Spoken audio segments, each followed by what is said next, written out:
Hello, this is Dr. Terry A. Webb. I'm coming to you all today to talk about the basic interview questions. A lot of students recently have come up to me and asked me about in my workforce success seminar about how does one participate in an interview. And I've done some research and gathered some things that I thought were really, really good and some points to give anyone who may be going out for an interview. And these things are pertinent actually currently today. I try to stay with articles and everything that within the past 2 to 3 years, and especially now with this COVID pandemic emerging, that we need to really make sure that we're doing the most common things. However, as you all know, it behooves everyone now to be computer literate. Computer literacy is now becoming paramount to success with any endeavor that anyone may pursue at any given time. However, once again, I'm Dr. Terry Webb, the Assistant Dean of Counseling and Psychological Services at the Metropolitan Campus of Cuyahoga Community College. And I'm going to go over briefly some tips and techniques of responding to basic interview questions. And first and foremost, we all know that the most common interview question is the one of, tell me about yourself. Well, one of the issues that people have with this is that they go too deep. They don't need to know your life story. And certain aspects of all of our lives, we should leave where they are and not bring them forward. It should be succinct and to the point, and it should be work specific. Tell me about yourself is not a chance for you to go into great detail about travesty or victories that have occurred in your life, unless there's something that is pertinent to the position of which you are applying, and you're going to find a way to link it to a life lesson that would make you better suited to be an employee at that company. You should also to do research on that company to see if you are a good fit for this company and see how your strengths and qualities and characteristics fit into that company. Then the words that you use should fit into something that the company needs or something that a hiring manager would think that you need to possess for the position of which you are applying.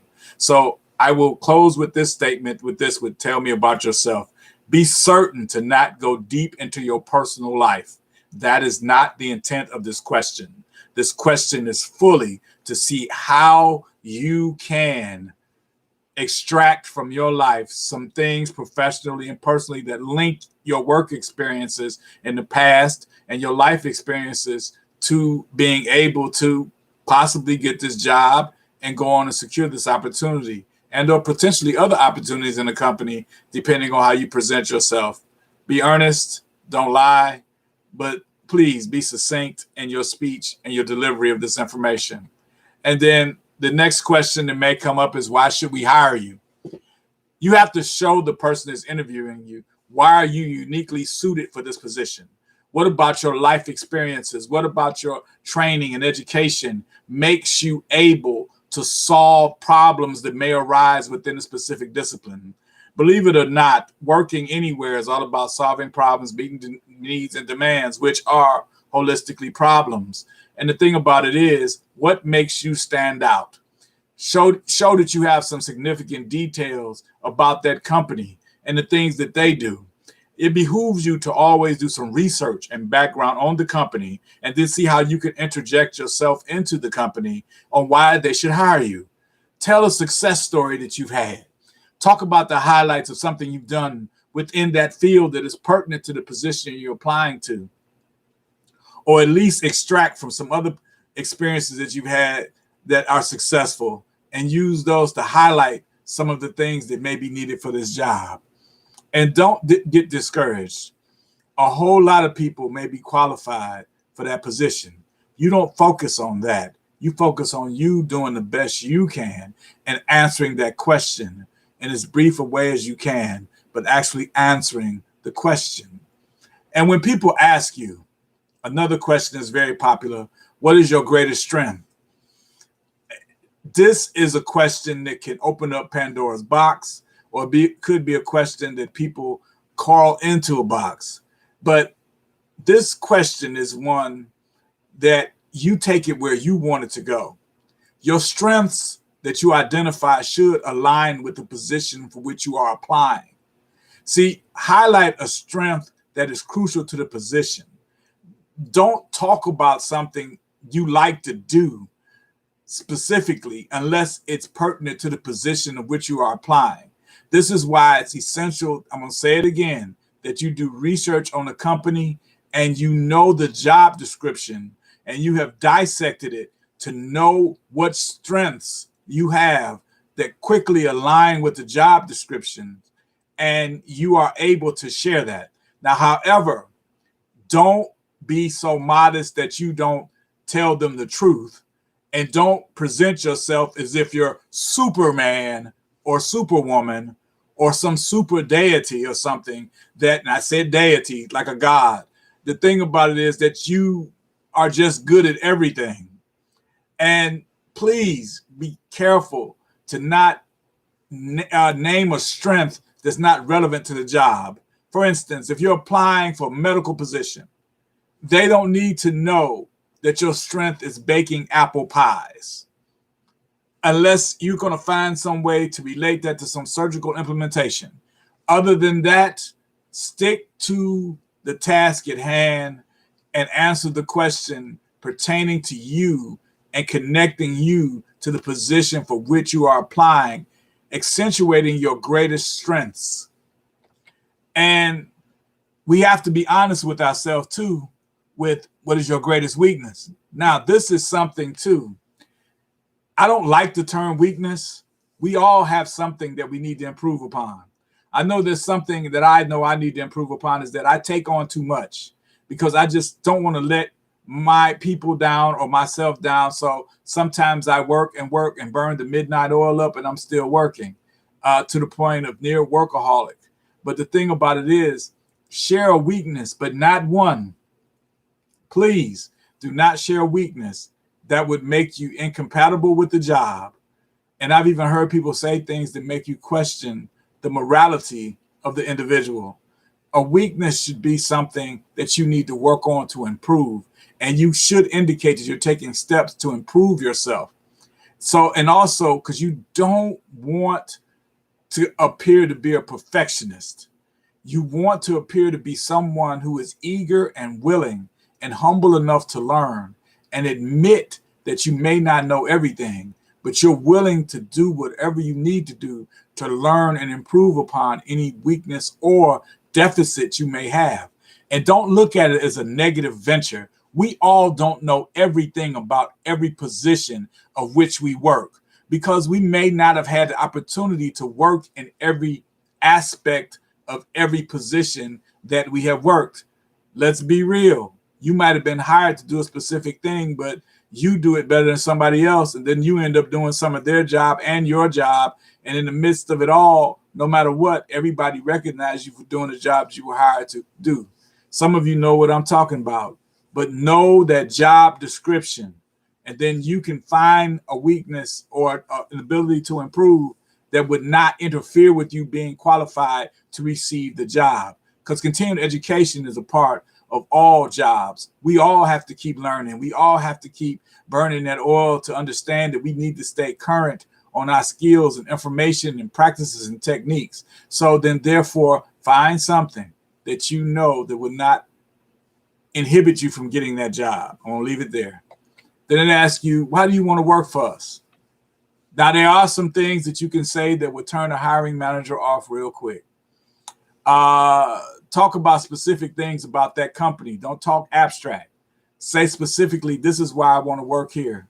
And this means you need to be familiar with the company. You need to be familiar with the job description and be passionate. Let your passion come out. That doesn't mean go off on a treatise or a rant and start going on and on and on.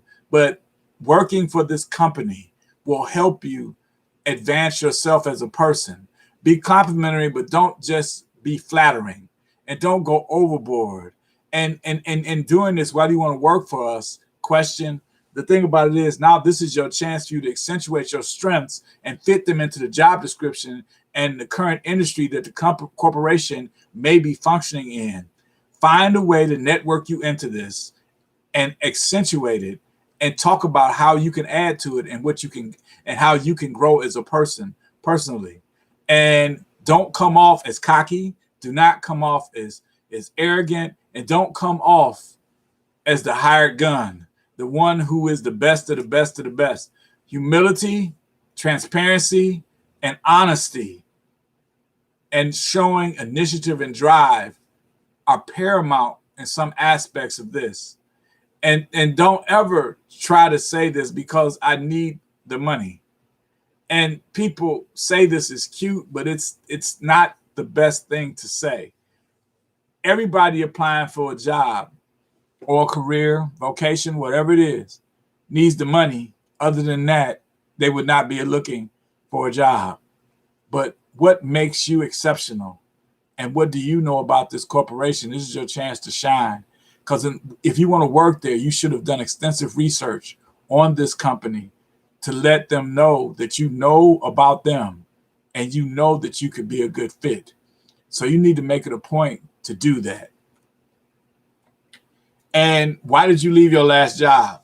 Now, sometimes this comes up. Sometimes they don't ask this, but it could come up in certain jobs.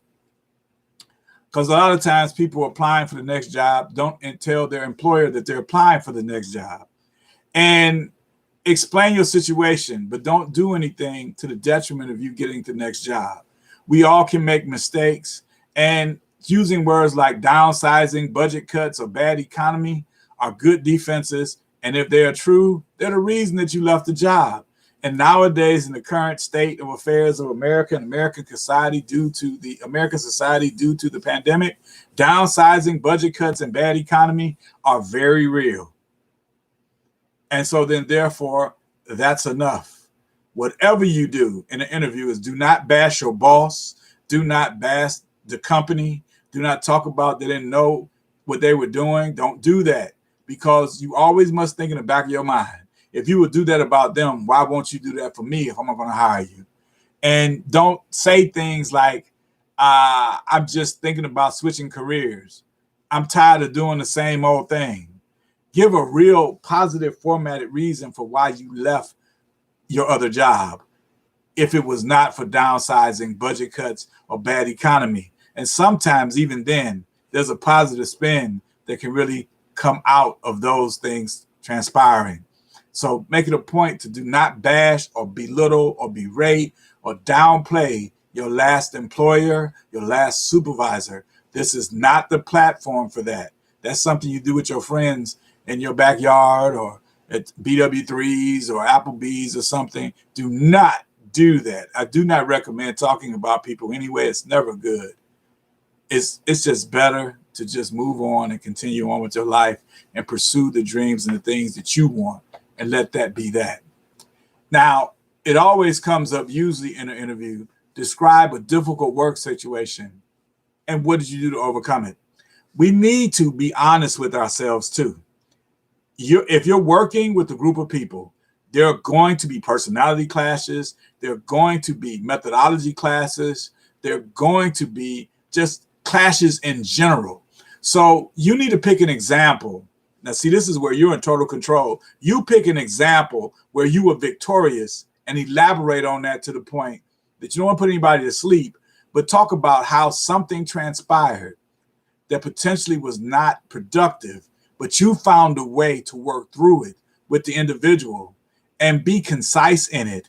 And there's a method that's out there to present this. Talk about the situation, the task that had to be done, the actions that you took to correct the situation, and the results that came out. It's not good enough to say that you talked to somebody and y'all worked it out. What does worked it out look like? And as a result of that, how did it impact the job flow or workflow, what was going on? And once again, do not bash anybody and do not ramble. Have a clear, concrete example of how you have dealt with a difficult situation and continue to forge forward and meet the needs and demands of the task. And you got the actions down pat to get the results that were supposed to transpire. You know, that's really a key ingredient with management. You have to manage the process. Sometimes you can't always manage the people. And sometimes we need to be careful, and we need to make it a point to not become negativistic and focus on things we cannot control. So the thing about it is, have a situation that you've overcome something and found a way to work through it to improve the situation, and share that poignantly with the employer. This is a highly likely question that you will be asked. And where do you see yourself? Sometimes they say 5 years, sometimes they say 2 to 3 years. Now, it's not good to look somebody in the eyes that's interviewing you and say to them, in 5 years, I see myself doing your job. That might be in the recesses of your mind, and you may be competent to do that job right then, but you don't have the job. So you need to make it a point to be certain that you're saying the right things that need to be said. I'm not saying lie. And demonstrate at this level that you have values and goals. And you should stress to them that you plan on being there for a while, that you don't plan on jumping ship. It costs a lot of money to train employees for them to only be there for a short amount of time. So don't exhibit ambition to the point of seeming like this job is just a stepping stone. You know, those jobs we get on the way to another job that sometimes we call them climbers. They really have no intention on ever doing this job, but it gets their foot in the door. You don't want to appear to be that person. You want to appear to be that person that is there for the long haul, that wants to actually advance themselves in the company. And if it's a company and it's a growing company, it would be highly unlikely that don't expect to promote people within to management or leadership positions. But your job is to sell them on the fact that you are with them and you plan on sticking there for a while. This is why this question will come up. You may not hear it in all interviews. Some may say even a shorter term than 5 years, as I opened up saying. But let them know that you're interested. You're not interested in just coming here for 6 months, then leave because you need something to do. That you're really vested in becoming a great employee, and you're bringing some valuable skills and wisdom and training and knowledge and your education all come together in one beautiful casserole. That you are somebody that could help this corporation advance themselves and achieve the goals that they've set in their operational plan. That's where you see yourself in 5 years. Don't try to sell yourself short and tie the job's mission into some things that you're doing. And that means you need to know the values of the company. Be sure to know the values of the company. And as we see that, this part of the interview, do you have any questions of me? This is the part of the interview where a lot of people, I've interviewed 1,000 people at least over the 35 years. Focus on the company and what you can do for them. And they love when you ask about something you discovered from doing research on the company.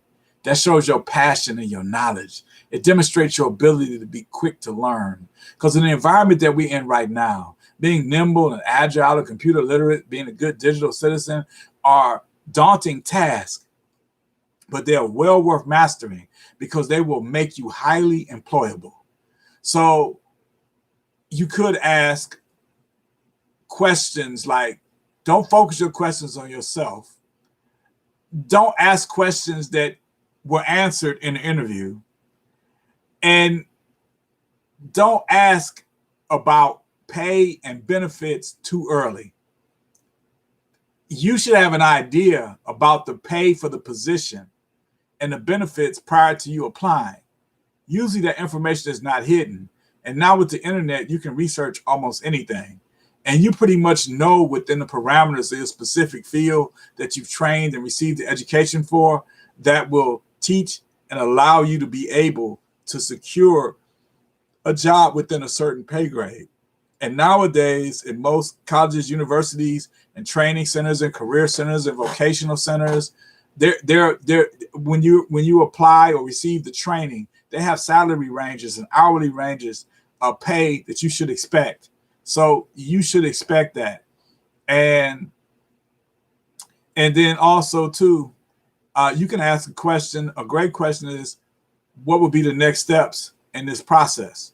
When do you plan on closing this hiring cycle? Is there anything else you would like to know about me? And you can ask them questions such as, you work here, how do you like it? What do you really like about working here? Be enthusiastic and passionate. Like, what do you like about working here? You've been here this long. What makes you stay? And if they don't answer it, don't push it. You remember, you're not the interviewer, you're the interviewee. But engaging questions that prove to them that you're really vested in the corporation and securing that job. Those are the types of questions that you really want to come forward with and you want to share about yourself. When you leave the interview, they should not have any question marks over their head about anything you can and cannot do, because you should have clearly answered any questions that were posed to you succinctly, honestly, and as transparent as possible to make sure that they have the best picture of you. Because after this step, it will determine if you'll go to the second level. But if you don't ever be discouraged, because there is a job that will take you. There's always another opportunity. And oftentimes we become discouraged or disparaged because we didn't get that first interview we went to. Learn from every opportunity you have to interview. And know this, that when the right job comes along, and I'm saying this because I've been down this road, when the right job comes along, it's yours because you would have been trained, prepped, and prepared. So don't ever be afraid of the interview. Be afraid of not going to the interview. And always dress for success when you come to the interview. I can only speak for the young men. If you're going to the interview and you don't know what to wear, it is always good to wear a button-down shirt, a sensible tie, and regular slacks, and a belt with regular dress shoes, and no extreme jewelry or anything, basic look. If you don't have a suit, a nice shirt. And to be totally honest, with Walmart and Target and places like that, you can go and get a white button-down Oxford shirt or a light blue or a medium blue one. These are standard colors. And a tie, probably for under $30. And if you don't have dress shoes, it may sound crazy, but you may know somebody close to you that has your size of shoe, borrow their shoes. There are a lot of places that have Dress to Success workshops. If you don't have it, and everybody should have a pair of dark blue or black slacks. Put that on and a black belt and some black shoes, and you can go for it for interviews. Have a copy of your resume printed out, even though you would have uploaded it more than likely now into the system that you applied. But if they have any questions, have it. Shake hands firmly. Don't squeeze anybody's hand. Look people in their eyes. And I'm talking now on the pretense that COVID will be over with one day. On the online interview, stay focused. And on the online interview, make sure wherever you are that everything in the background is neutral, clear, and no child or anything will interfere with you during the time of that interview. It can be cute, but it could also too be detrimental to propelling you forward in your career. Make sure that you control the environment. I don't even recommend what I'm doing. I recommend that you just get a blank background. By a career professional at the college told me that. Go to a white wall, gray wall, something, and just do the interview there and make sure it's quiet and you have at least an hour that no one will interfere with you, call upon you, and if at all possible, leave your cell phone turned off or away from you so that you can focus directly on the interview. Because I do know this from working with hiring managers. If you answer your phone in the middle of an interview, more than likely you have diminished greatly the likelihood that you will secure employment. So it's just good idea to make sure that you go in this virtual environment to a neutral zone area, conduct the interview for about an hour. No one contact you, no one bother you, no one do anything. Just you need that hour to do an interview, because most interviews that are not skills-based are usually an hour or less. And make it a point to never ramble, and make it a point to give direct to succinct answers and answer the question fully. And if you don't understand the question, ask, can you repeat the question? And listen earnestly to what is being said. And you'll be surprised at how well you can do. You are an expert. You are a winner. And within inside of you is the compassion, the drive, the desire, the ability, the innate talent to secure the job that's best suited for you. Don't ever give up. Don't ever give out, because victory is yours, and it will be. Spend the time in school now. Spend the time in training now. Spend the time in apprenticeship now. They're all school training.